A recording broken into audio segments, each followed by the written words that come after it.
Antes de começar, se inscreva em nosso canal e ative o sininho para receber notificações a cada novo vídeo. Curta, compartilhe e comente.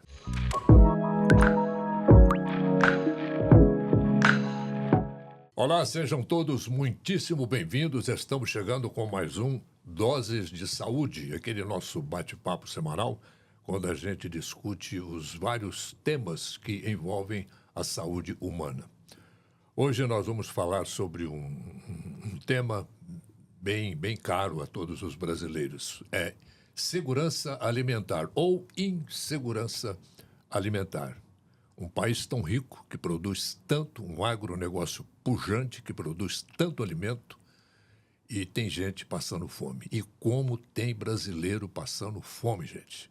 Eu trouxe aqui para a nossa bancada duas especialistas nesse assunto, duas nutricionistas, a doutora Catarina Machado Azevedo, nutricionista, diretora da Faculdade de Medicina da Universidade Federal de Uberlândia, e Isabela Barral, nutricionista do Mesa Brasil do SESC. Doutora Catarina, Isabela, prazer muito grande tê-las aqui em nosso Doses de Saúde de hoje. É um muito prazer, bem-vindas. muito obrigada pelo convite. Eu que agradeço também a oportunidade. É um prazerão. Prestem atenção que tem muita informação boa aqui para vocês hoje. Vamos tirar o doutora? Sim, vamos fica à só vontade. mais informal possível. Catarina, você há pouco tempo participou de uma pesquisa envolvendo alimentação e segurança alimentar. Como é que foi isso? Parece que são 2 ou 3 pesquisas, né, que você participou. Bom, então, Orley, obrigada pela pergunta. Opa. É uma linha de pesquisa que eu trabalho na Universidade Federal de Uberlândia, que é sobre desigualdades sociais no consumo alimentar. Uhum. Então, eu posso trazer alguns dados de algumas pesquisas que a gente vem trabalhando. Por favor.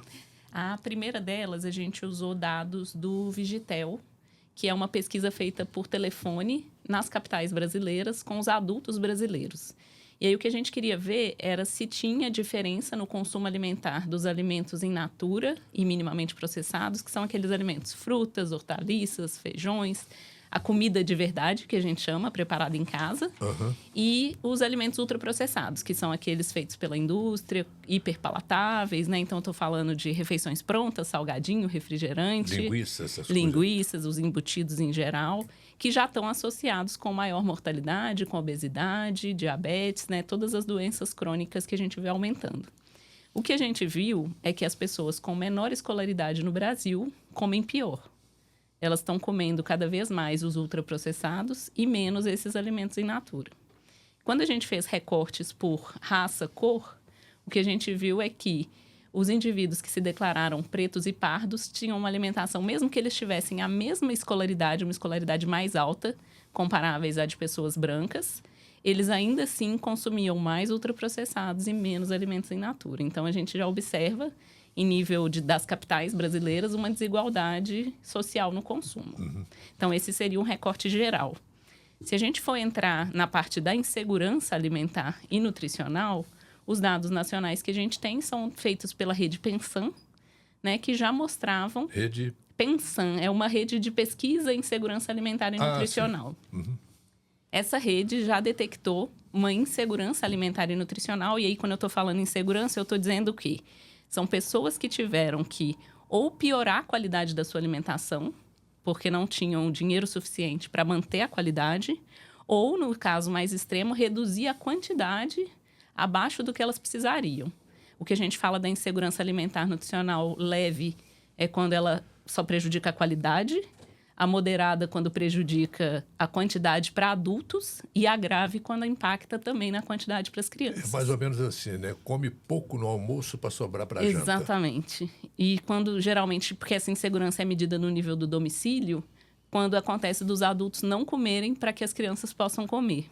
E pior quando todo mundo tem que passar por essa restrição. Então, os dados... É de arrepiar isso, né? Esses dados são muito graves, assim, porque mostravam já 125 milhões de brasileiros em algum grau de insegurança alimentar. Passando fome. E fome, é porque a gente fala insegurança alimentar geral, engloba também você piorar a qualidade, mas Certo. continuar comendo. Certo. Dentro do âmbito da fome, eram 33 milhões de brasileiros. E aí, nas nossas pesquisas, como você perguntou, Lei, a gente fez alguns recortes para universidades. Então, a gente fez na Universidade Federal de Uberlândia, no início da pandemia, um inquérito por telefone. Por digital, né? Feito online. E os estudantes responderam, cerca de 1.300 estudantes. E a gente observou que mais de 40% desses estudantes relataram algum grau de insegurança alimentar. Então, dentro da nossa universidade, né, pessoas jovens que estão com acesso à universidade... e os dados mostram, claro, que entre cotistas e entre estudantes que se declararam pretos e pardos, isso também é mais grave. E, recentemente, agora esse ano, saiu um estudo feito na UERJ, que mostrou resultados semelhantes aos nossos. É a Universidade do Rio de Janeiro. Que é a Universidade Estadual do Rio de Janeiro. Então, se a gente for pensar que essa insegurança, ela afeta de forma mais grave pessoas que moram na zona rural, pessoas que moram no norte e nordeste, pessoas que moram no interior do Brasil, que têm menos acesso à disponibilidade desses alimentos, deve ser um horror, né? o quadro é ainda mais grave. Bom, Isabela, a Isabela é do Mesa Brasil, do SESC. Sim. Eu gostaria que você desse uma pincelada rápida do que é esse Mesa Brasil. Sim. O Mesa Brasil é um programa de assistência do SESC, integrado ao FEComércio e aos sindicatos do comércio, né, como aqui da nossa região, o Sindicomércio. E a gente atua como uma ponte que liga, né?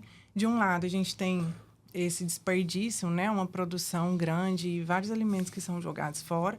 E, de outro lado, a gente tem pessoas em situação de vulnerabilidade alimentar, social. E aí, o Mesa Brasil é um banco de alimentos que, através de parceiros doadores, como agricultores, supermercados, indústrias, comércios varejistas, doam para a gente excedentes de produção ou alimentos que estejam fora do padrão de venda, mas que estão bons para o consumo e que vão aumentar ali a qualidade nutricional da alimentação das pessoas que estão sendo atendidas pelas instituições cadastradas conosco. Essas instituições, elas são instituições de vários perfis diferentes. Nós atendemos escolas, creches, instituições de longa permanência para idosos, instituições como casas de apoio, comunidades terapêuticas, e são vários perfis diferentes, né? Então, a gente faz um cadastro que é composto primeiro pelo envio da documentação e aí depois a gente faz uma visita para conhecer o trabalho das instituições. E aí a gente não oferece uma alimentação completa, a gente complementa, né, através de vários tipos de alimentos que a gente arrecada. Hortifruti, industrializados. E a gente não doa só alimentos, a gente também doa produtos descartáveis, produtos de higiene pessoal e limpeza, que precisam, né, para essas instituições também, roupas, vestuário, tudo é questão de doação. Nada as instituições podem vender, nem de forma direta, nem de forma indireta. Não pode. Não.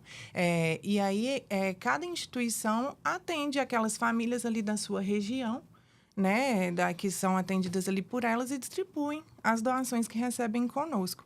E aí, a gente estava conversando, né, dessa situação aqui, falando especificamente de Uberlândia, né, da nossa cidade, essa situação da insegurança alimentar que a gente vive. Uberlândia é uma cidade que está crescendo muito. Tem vários bairros, né, afastados e assim, que são... É interessante essa informação que você vai passar, viu, Catarina? Sim, são bairros que são adaptados, né, que começam ali a crescer sem nenhuma estrutura, sem nenhum saneamento básico e que as pessoas vivem ali em situações realmente precárias. Dentro de Uberlândia? Dentro de Uberlândia, bairros que são esquecidos mesmo, que várias pessoas nem conhecem. E aí a gente tem instituições... Qual região, assim, mais especificamente? Lá perto, depois do Guarani, do Taiamã, a gente tem uns bairros lá que estão nessa situação, né? A gente tem vários assentamentos aqui, a gente tem um assentamento enorme também aqui em Uberlândia, que as pessoas vivem em situações que não são adequadas, nem falando da estrutura, da água, do alimento. E a gente tenta dessa forma, né, ajudando as instituições a levar ali, de alguma forma, o alimento e melhorar a qualidade das refeições dessas pessoas.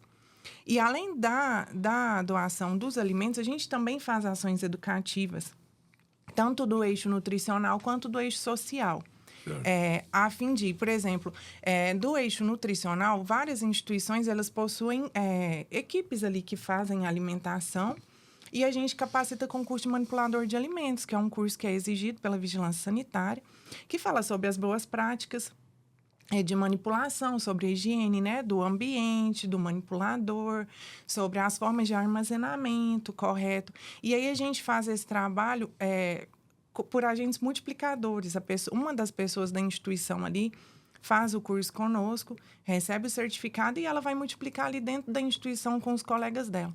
E no eixo social, a gente tem a gestão transformadora, que é uma dos cursos que a gente oferece, a fim de capacitar e fortalecer a gestão ali daquelas instituições, para que essas pessoas também saibam se desenvolver, saibam criar novos métodos e que eles consigam também pensar em novas formas para não deixar as pessoas que recebem as doações dependentes, né? Tipo, necessitando sempre de uma doação, para ela também correr atrás, para ela se desenvolver, para ela crescer também pessoalmente, né? E a instituição também se fortalecer.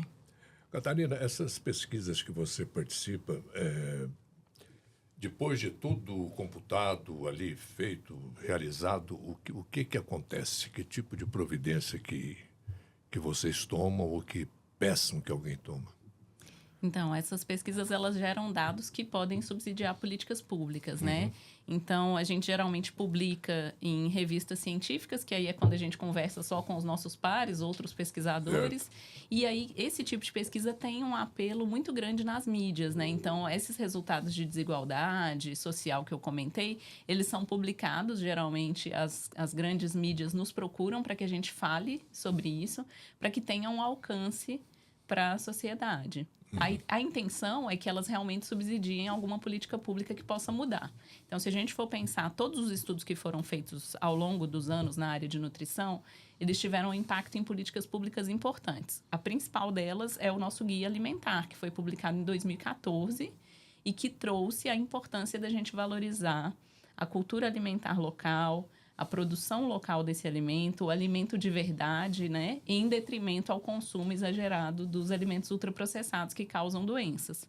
Recentemente, a gente teve também um impacto importante que foi a nova cesta básica, que também exclui os alimentos ultraprocessados da cesta básica do brasileiro.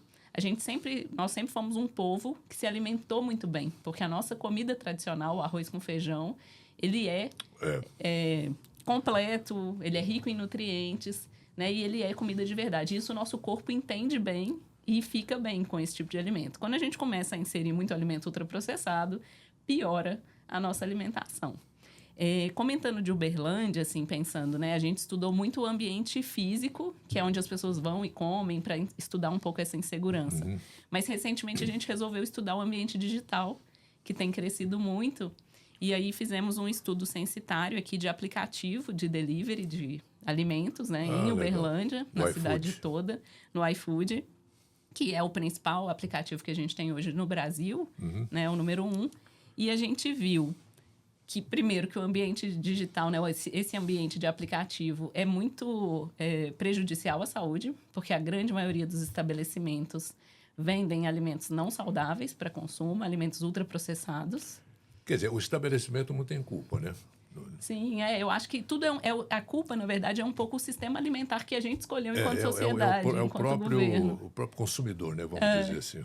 Na verdade, eu não culparia o consumidor. Eu diria que a culpa é um pouco do sistema alimentar que a gente escolheu. A gente poderia, enquanto sociedade, ter optado por um sistema alimentar baseado na agricultura familiar, numa produção local de alimentos mais saudáveis, mas a gente escolheu, né, a grande produção, a monocultura e esse alimento mais barato, que dura muito em prateleira e que tem uma série de conservantes. E aí, junto com isso, tem um marketing muito agressivo, que faz com que todo mundo entenda que é melhor se alimentar com esses alimentos prontos já, né? Eu não tenho tempo, dia a dia, cozinhar é muito difícil, eu estou trabalhando muito. E tudo isso vira uma narrativa para a gente se alimentar pior. É difícil.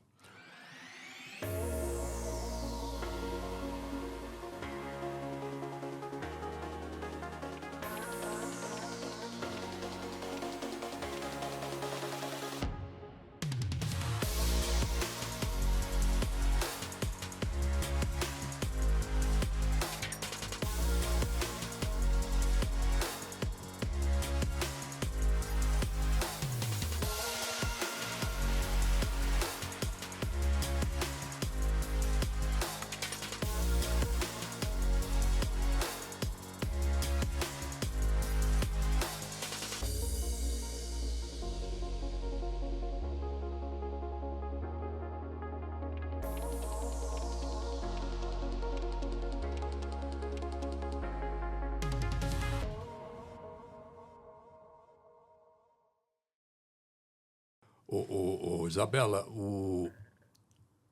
os grandes fornecedores, colaboradores, vamos dizer assim, com o Mesa Brasil, são os maiores, são as grandes redes de supermercados? Nós temos parcerias com supermercados, temos supermercados que são doadores nacionais, que são redes maiores, né? Mas temos também doadores regionais, temos muitos agricultores que são, assim, os mais frequentes, que sempre podemos contar com as doações. Legal. Por conta do excedente. Porque tem alimentos que no comércio ele não vai ser vendido, não vai ser aceito. Mas por questão de tamanho, por questão de formato. É porque está feio aquela coisa. Sim, que o consumidor não vai optar ali. Então, assim, agricultores têm doado com muita frequência para a gente e os supermercados também. A gente também, às vezes, faz campanhas de arrecadação e alguns supermercados são parceiros nossos nessas campanhas. Por exemplo, nós temos uma campanha sensacional que é o Férias Sem Fome, que a gente arrecada cestas básicas para alimentar aquelas crianças que, quando estão de férias, né, e não tem a merenda escolar, em casa realmente elas vivem em situação de fome e insegurança alimentar moderada a grave, né? Então, nesse período, a gente arrecada cestas básicas e distribui. A gente faz um levantamento com as nossas instituições das famílias que têm ali essa situação mais grave e leva cestas básicas para poder manter aquela criança sendo alimentada naquele período que ela não está na escola. Porque a gente sabe que tem criança que realmente frequenta a escola para se alimentar, para comer. Como tem. Sim. E temos também campanhas como o Natal Solidário, né? Na época do Natal, que a gente também faz arrecadações, assim, que é um movimento maior, né? Para chamar ali naqueles períodos que a gente também sabe que tem pessoas que não têm como adquirir brinquedos, alimentos, roupas em geral, né? Então, a gente faz esse trabalho também para atender dessa forma, com campanhas também. É muita desigualdade, né, gente? É muita desigualdade. A gente, como a Catarina falou, né? A gente é um país de uma agricultura tão presente, um país que não tem escassez, que não tem, normalmente, desastres, né? Questões de desastres naturais, que a gente não tem que fazer uma escassez, como outros países a gente vê que precisa fazer. E, mesmo assim, a gente tem uma desigualdade tão grande por conta de dificuldade de acesso mesmo, por dificuldade de informação. E as pessoas acabam se alimentando cada vez mais errado, achando que está consumindo alimento de forma adequada. O governo pode fazer alguma coisa nesse sentido? Eu entendo que é um papel fundamental do Estado agir nessas situações. Eu acho que é super importante a gente pensar em políticas públicas. A própria Política Nacional de Alimentação do Escolar, que foi mencionada aqui, ela é uma política que reduz desigualdade, porque uma vez que você oferece alimentação para todos os estudantes, você está conseguindo, né, na rede pública, você consegue, e são alimentos saudáveis que são oferecidos lá. Inclusive, a gente tem políticas públicas que foram feitas para vedar a venda de alimentos não saudáveis dentro das escolas públicas. Então, tudo isso é o poder público regulando para que a gente tenha uma menor desigualdade social e uma melhor alimentação, né? Se a gente deixar o mercado completamente livre, o que vai acontecer é que o consumidor ele não tem acesso a informações adequadas. Então, agora a gente teve, por exemplo, uma política importante, mudança na rotulagem dos alimentos. Eu não sei se você reparou, os alimentos agora vêm com uma lupa na frente, né, dizendo se é alto em sódio, alto em açúcar ou em gordura saturada. Então, o consumidor já olha e isso é a informação também que o poder público precisa fazer, informar o consumidor. A indústria deve ter torcido o nariz, né, para colocar isso nas embalagens. Foi uma negociação dificílima, assim. Mas é isso, acho que o Estado ele precisa pensar que quando não há nenhuma regulação ou nenhum apoio para reduzir desigualdade, o que a gente vai ter é um adoecimento populacional maior.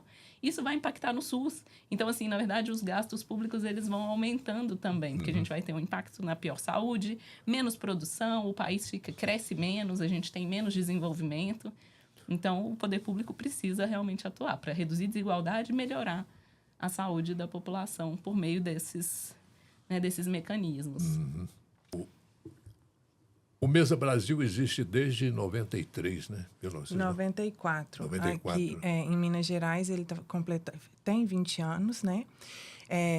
E aqui em Uberlândia, a nossa unidade Uberlândia, porque o Mesa Brasil em Minas Gerais, ele tem 5 unidades fixas. E Uberlândia fez 10 anos em maio. A gente cresceu né? No início, a gente ficava lá na unidade do SESC, que é ali no bairro Aparecida. Ficamos 8 anos lá. E há 2 anos, a gente tem uma unidade separada da unidade do SESC, por conta desse crescimento, né? Dessa necessidade. As doações na pandemia cresceram bastante. Foi uma época que tinha muitas lives de artista e que ficou muito voltado para essa questão de doações, né? Então, foi uma época que a gente cresceu muito. E a gente tem essa unidade separada agora. Em 2002, o Fome Zero, né? O programa do governo, reconheceu o Mesa Brasil como um programa de combate, né, à fome e ao desperdício, reconhecido nacionalmente pelo trabalho que a gente desenvolve, né? E ele é um programa nacional, presente em todo o território brasileiro. Aqui em Minas Gerais, além de Uberlândia, nós temos as unidades de Juiz de Fora, Montes Claros, em Belo Horizonte e em Teófilo Otoni, que é uma região que também precisa muito e que foi inaugurada esse ano. E a unidade mais recente. Além das nossas unidades fixas, a gente também atende todo o estado de forma articuladora, através de pontos de apoio ali que distribuem para as regiões, para a gente conseguir abranger todo o estado. E também temos projetos de nova inauguração na região de Varginha também. Uhum. E com todo esse trabalho, né, gente continua passando fome, né, Catarina? Que coisa horrorosa. E aí, toda vez que a gente tem uma ausência do Estado, pelo menos a gente tem a mobilização da sociedade civil, né? Com ações que complementam.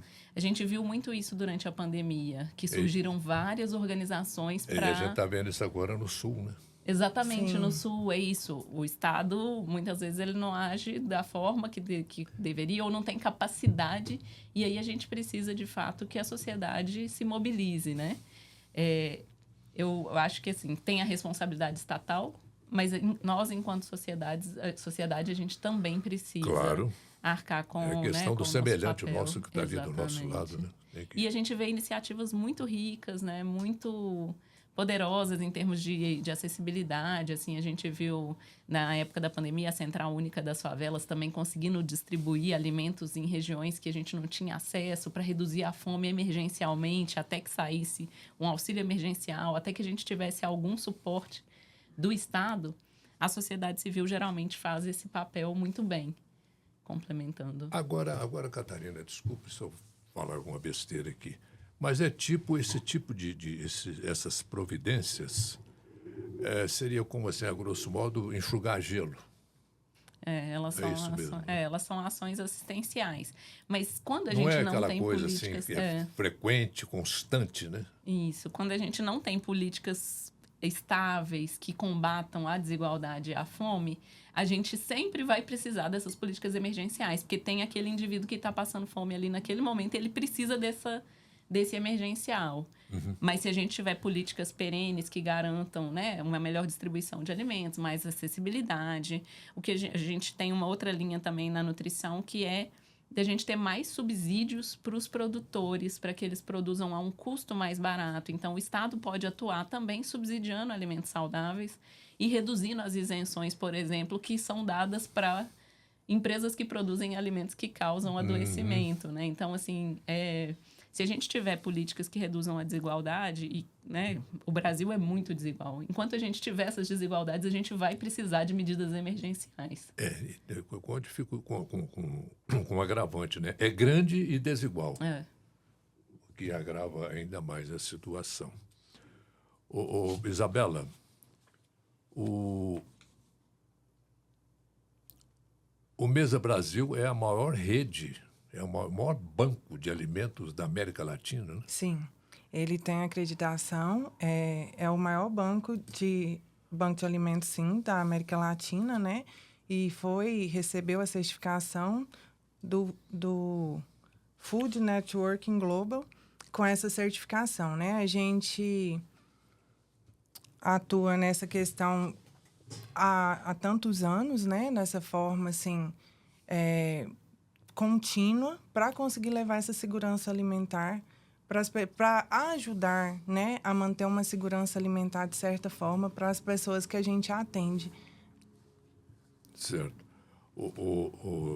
Catarina, o que deixa a gente mais triste ainda é algumas informações, por exemplo, que nessa pesquisa que você participou como orientadora, que cerca de 42% das mulheres brancas com maior escolaridade apresentaram alto consumo diário de alimentos in natura minimamente processados, enquanto apenas 35% das mulheres pretas e pardas com o mesmo nível de escolaridade apresentaram esse consumo. Como é que é isso, hein?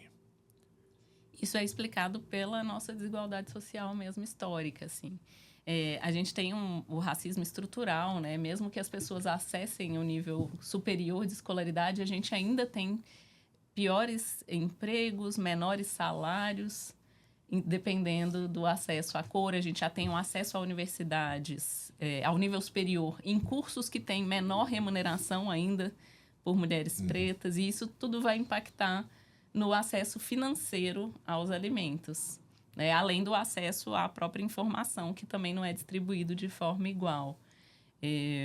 Acho que a Isabela traz, né, a importância do banco de alimentos, a gente tem a importância de ter cozinhas solidárias, de ter o programa também de alimentação do trabalhador, que de certa forma garante, né, ou a refeição no trabalho, ou a cesta básica, ou o ticket refeição. A gente tem uma série de iniciativas que visam mitigar, mas infelizmente a gente está falhando enquanto Estado, enquanto sociedade, e mantendo desigualdades muito grandes. Difícil isso, hein, Isabela? Sim, é uma luta que a gente tem que manter dualmente, né? A gente precisa capacitar, como a gente diz, o trabalho do Mesa Brasil é lindo, assim, um trabalho que a gente tá feliz de fazer, que a gente sente bem, que a gente... É a melhor coisa quando a gente leva... Às vezes, a gente consegue algumas doações de alguns alimentos que as crianças não têm muito acesso. Um dia, eu, pessoalmente, fui entregar doação de picolés num bairro periférico aqui.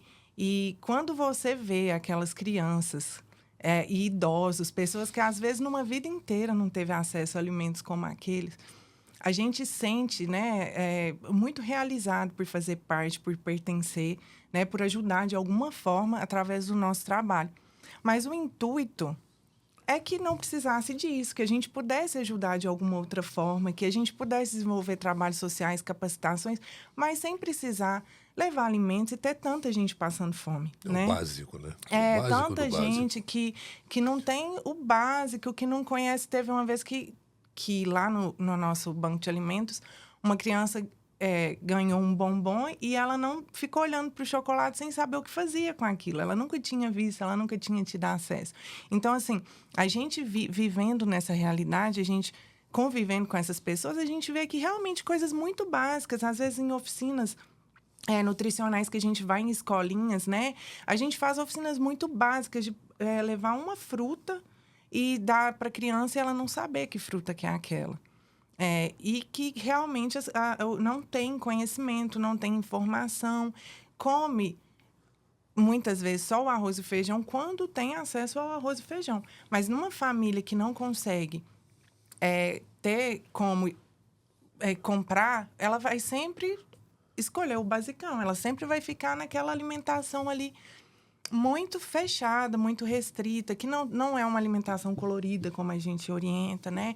Que não tem todos os nutrientes. Isso, a longo prazo, vai acarretar em situações da saúde dela, né? Prejudica, né? Todo o estado de saúde da pessoa, tem anemia, tem deficiências de vitaminas, de nutrientes, de fibras. E a gente também faz oficinas de aproveitamento integral para ensinar isso para essas pessoas. Às vezes, as pessoas não comem, por exemplo, as cascas, os talos, as sementes dos alimentos que são ricos nutricionalmente falando, né? Que também vão agregar. Então, a gente faz receitas usando a casca, né? E a gente fez um bife de casca de banana recentemente que ficou maravilhoso e que muitas vezes o talo da couve, né? O talo da couve, a semente da abóbora. A gente pode fazer doce, a gente pode fazer bolo e incrementar na refeição com alimentos que são ofertados. Mas, hoje em dia, o acesso até o hortifruti, que antes era mais barato, agora também está caro. Tudo está difícil, né? E aí a gente precisa trabalhar ensinando as pessoas que elas podem também consumir de alguma forma diferente aquele alimento. E é isso que a gente faz. A cooperação faz parte do ser humano. E a Unicred Aliança acredita nisso. Sabe da importância de cooperar e andar juntos para o desenvolvimento pessoal e profissional de cada cooperado. Estamos em Uberlândia e em mais 25 cidades, entre elas 3 capitais, e atendemos mais de 15 mil cooperados nesses 30 anos de existência. Não somos uma instituição financeira tradicional. Somos colaboração, planejamento, inovação e união. Tudo para você prosperar. Porque aqui, um ajuda o outro e todos ganham. Unicred Aliança, 30 anos. Escolha cooperar. Escolha Unicred. Me lembro de um caso que até foi uma entrevista que eu fiz com o pessoal da Emater. Tem muita coisa dentro disso que eu vou falar agora que às vezes bate a preguiça, né, do cidadão. Uhum. Eu me lembro, a Emater há muitos anos fez um trabalho aí de distribuir sementes na periferia das cidades, né? Ia lá, os técnicos iam lá, ensinavam a plantar bonitinho, como é que preparava o solo, tudo tal, e davam tudo, dava adubo, aquela coisa toda. Plantava-se uma vez só. Depois, meses depois, eles voltavam lá para ver como é que estava, tudo tal. A semente tinha perdido, porque às vezes tinha jogado fora, estava para outro lugar e não... Aí entra a tal da cultura, né? Que é complicado. E essa deficiência alimentar também, né, Catarina, vai influenciar lá na intelectualidade do cidadão futuro, né? O problema dessa desigualdade no consumo alimentar é porque ela vai gerando outras desigualdades. Então, uma criança que cresce com uma situação de insegurança alimentar e nutricional ou fome, ela vai crescer menos, não vai alcançar o potencial de crescimento mesmo em estatura que ela poderia. Ela vai ter desvios nutricionais, ela pode ser ou muito magra ou obesa, porque hoje a gente já sabe que tem alimentos, né, mais calóricos que são mais baratos, mais acessíveis, e aí isso também gera os distúrbios, e uma série de deficiências, anemia, deficiência de vitamina A, e isso vai gerar uma pior saúde, um pior desempenho acadêmico. Por isso que programas de alimentação nas escolas e nas universidades, eles são muito importantes. Primeiro, porque eles diminuem um pouco o custo para a família, porque enquanto aquele estudante está lá, você não precisa se preocupar com a alimentação. E segundo, porque eles visam garantir esse mínimo, né, de acesso para que o estudante consiga alcançar esse potencial. Porque aí essas crianças que vão crescer com mais dificuldade de aprendizado, com menos saúde, com mais risco de adoecimento por várias doenças, vai ter um menor acesso a empregos melhores, a salários melhores, e aí a gente vai só propagando a desigualdade. Aí já parte para outros campos também, né? Aí já vem violência, já vem uma série de coisas. O SEASA, Isabela, a gente sempre tem notícia lá que às vezes até perde coisa lá, porque às vezes é questão de preço da mercadoria, é sazonalidade às vezes, que não é material que é fruta, produto que não é da época e que às vezes perde ali nas pedras, né? Sim. Tem parceria do Mesa Brasil com os SEASAs da vida? Sim, aqui em Uberlândia, o SEASA faz doações para algumas instituições. Para o Mesa Brasil, a gente não recebe doações deles. Uhum. A gente, às vezes, doa para o SEASA, porque eles têm um banco de alimentos lá também. E lá ele atende pessoas físicas, instituições. No caso do Mesa Brasil, a gente só faz doação para instituições. A gente não faz doações para pessoas físicas. E aí a gente, às vezes, faz doação lá para o SEASA. E tem outras cidades que também a gente tem parcerias com os bancos de alimentos, né? Que às vezes são públicos. E a gente também doa para eles. Mas, no momento, a gente não recebe do SEASA daqui de Uberlândia, não. Mas eles fazem doação, sim, para instituições também. Lá eles têm essas doações de quebras deles também. Uhum. E também, além do SEASA, tem supermercados que também fazem doações para outras instituições e tem, mesmo tendo parceria conosco, também faz doações para fora também. Porque essa questão do hortifruti, essa quebra, são alimentos que são muito sensíveis, né? Que às vezes dão algum machucado ali na casca, que estragam e visualmente, né? não é tão aceitável, dá aquela quebra, mas que tenha o valor nutricional ainda preservado, né? Às vezes a gente pega alimentos que possam estar começando, no caso das folhas, a amarelar, começando a murchar, mas que pode ser incluído em sopas, pode agregar na refeição ali. E aí essas doações também são feitas por esses bancos de alimentos públicos, pelos supermercados e por instituições, porque o trabalho da instituição é realmente correr atrás, né?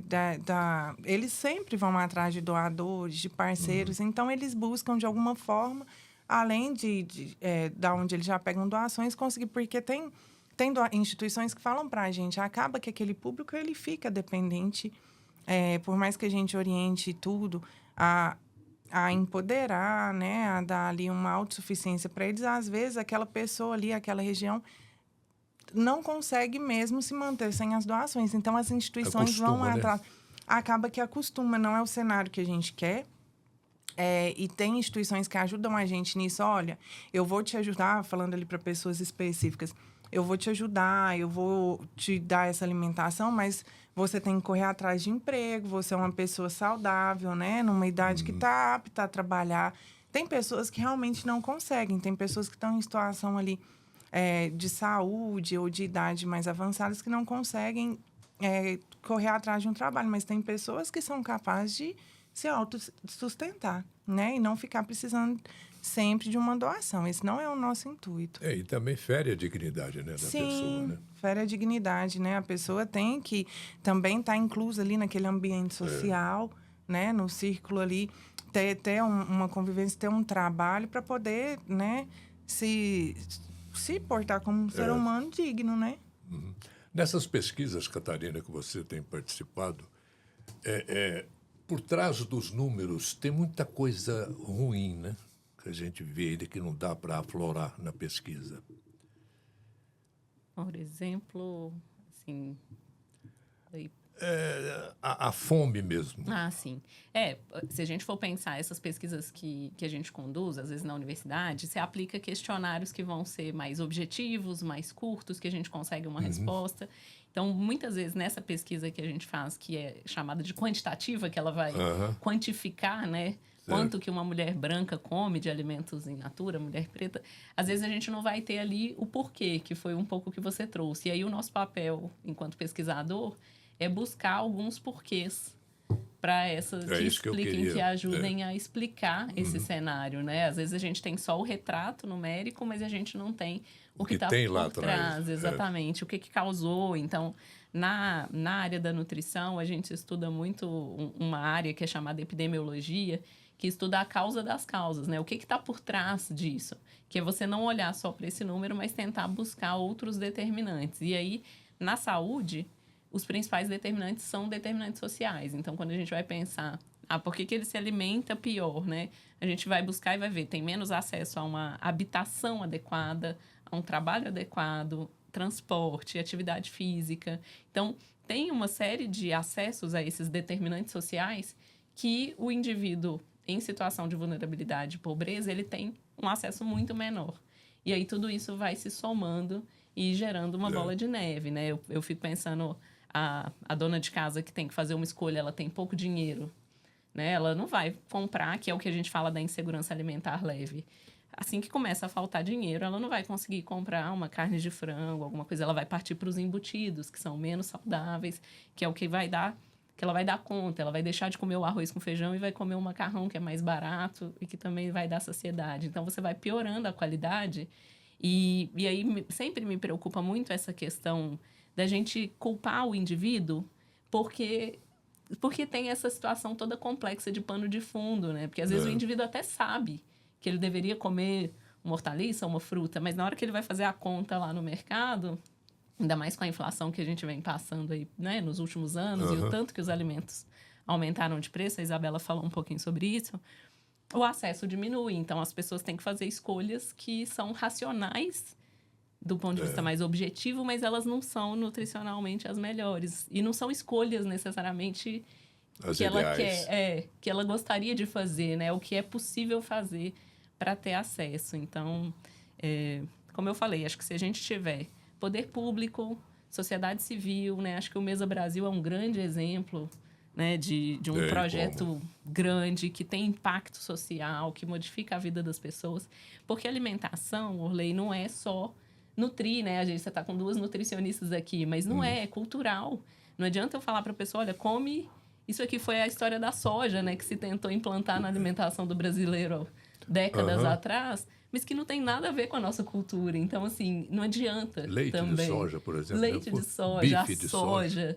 Foi feito um esforço enorme político para tentar fazer, mas a nossa cultura.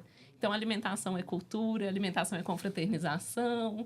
Essa parte emocional de você estar com os parentes, de você lembrar daquela receita da sua avó, daquela comida. Então, a alimentação é afeto, né? E também é nutrição. Então, é muito complexo a gente ter um número muito grande de brasileiros que não consegue ter o direito à alimentação, que é um direito fundamental, né? Porque sem alimentação não é possível ter vida. É o básico do básico, né? Agora, cá para nós, né? É muito triste uma mãe e um pai ver um filho passando fome, né? Realmente. Tipo assim, na hora do almoço, falar, só come menos para sobrar para janta. É terrível isso, né? É uma situação que a gente, como mãe, né? Não consegue imaginar o quanto é ruim. Às vezes você tá ali num supermercado, vê seu filho querendo alguma coisa, não poder dar para ele, deixar de comer para poder alimentar seus filhos, que isso a gente sabe que tem muitas pessoas que fazem, né? Que tem que escolher entre comer ou deixar para o filho comer. E ver ali que pôr o filho para dormir porque tá com fome, ver que o filho não tá tendo a alimentação certa. Como ser humano, vendo isso, sendo mãe, a gente sabe que é uma situação, assim, muito triste, realmente, né? E que é presente. É complicado. E não está na pauta, não, mas é muito triste quando a gente vê tanto dinheiro desperdiçado, né? Dinheiro saindo pelo ralo. A gente vê aí ministro assistindo futebol na Europa com segurança pago com dinheiro público, e daí para fora. Ô, Isabela, eu conversei hoje com o Fábio, que é o presidente da Abrazel, que é a Associação Brasileira de Bares, Restaurantes Similares e tal. E sobre essa parceria que teria com a Abrazel, que são os bares, restaurantes e tudo mais, com o Mesa Brasil. Funciona essa parceria? Sim, é uma ótima parceria. A Abrazel, ela é parceira do Sistema S, né? Parceiro do Senac, do Sesc. Inclusive, esse ano, já estive na sede da Abrazel para ministrar o curso de manipulador de alimentos do primeiro semestre. Eles têm uma cozinha ali no mercado municipal, já equipada, montada, bacana, né? E nos auxiliou ali. E são parceiros, sim, que nos ajudam também com doações. O Senac também usa o espaço deles para ministrar curso. É uma parceria muito importante para nosso sistema, sim. E é um trabalho muito sério, né? Eles desenvolvem um trabalho muito sério. O Fábio, o Christian, são pessoas que eu tive contato aqui em Uberlândia, são muito solícitas e muito responsáveis no trabalho que desenvolvem, sim, né? Sim. Uma parceria que a gente mantém forte. Uma época eu acompanhei o trabalho deles, é realmente um trabalho de muita responsabilidade e seriedade. Sim. Também, essa coisa. Catarina e Isabela, foi um prazeraço ter vocês duas aqui comigo hoje, viu? Prazer foi meu. É um prazer maior, que eu tenho uma filha nutricionista também, então o prazer é maior, renovado. Mas o microfone está à disposição de vocês para as considerações que vocês queiram fazer ainda sobre esse assunto que é tão importante. Sim, primeiramente eu quero agradecer, é uma honra, né, estar aqui falando sobre o Mesa Brasil. Brasil, Nossa, Isabela. Representando tantas pessoas, né? Eu agradeço muito pelo convite. E fica também um convite, né, a quem nos assiste a conhecer o Mesa Brasil. A gente também pode ter doadores, né? Pessoas físicas podem doar. A gente fica ali no Santa Luzia, na Rua Pascoal Bruno, 698. E, além de doações, a gente também precisa de trabalhos voluntários. Hoje em dia está crescendo muito a arrecadação em eventos, né? Shows teatro que conta com o ingresso da Meia Solidária, que a gente fica ali arrecadando. É uma forma de voluntário que a gente precisa ali na hora da arrecadação. Logística. E doações em si também, de roupa, de alimentos, de produtos de higiene pessoal. Lá no Sesc também, na própria unidade do Sesc, a gente tem ali um ponto de arrecadação também de doações. Então, quem não conhece o nosso trabalho, né? e ficou conhecendo aqui através dessa entrevista, a gente fica à disposição para conhecer lá. Bom, eu também quero agradecer, Orley, Isabela, foi um prazer dividir esse espaço aqui com você. E dizer também para quem está nos ouvindo que é muito importante te parabenizar e agradecer pela oportunidade. Eu que agradeço pelo conteúdo magnífico que vocês deram ao programa. Da gente trazer dados científicos, porque eu acho que esse é o papel da universidade, né? É produzir conhecimento que se aplique à sociedade, que possa modificar a vida das pessoas. E a gente ficar só dentro da universidade falando só para os nossos pares não faz sentido. Não. Então, ter espaços como esse, Orley, que a gente pode chegar até a população, explicar um pouco o que é insegurança alimentar, o que é fome, como é que estão esses dados, como é que é a realidade da nossa universidade, da nossa cidade, é muito importante. Então, agradeço por esse espaço. Também deixo aqui a Universidade Federal de Uberlândia, a Faculdade de Medicina à disposição, né, para futuros contatos, para novas pesquisas, demandas que a sociedade tenha, para que a gente possa tentar achar caminhos e soluções. Muito bom. Muito obrigado, gente. Obrigada. Encerramos mais este Doses de Saúde. Muito obrigado pela sua atenção, pela sua audiência, pelo seu carinho. Até a próxima.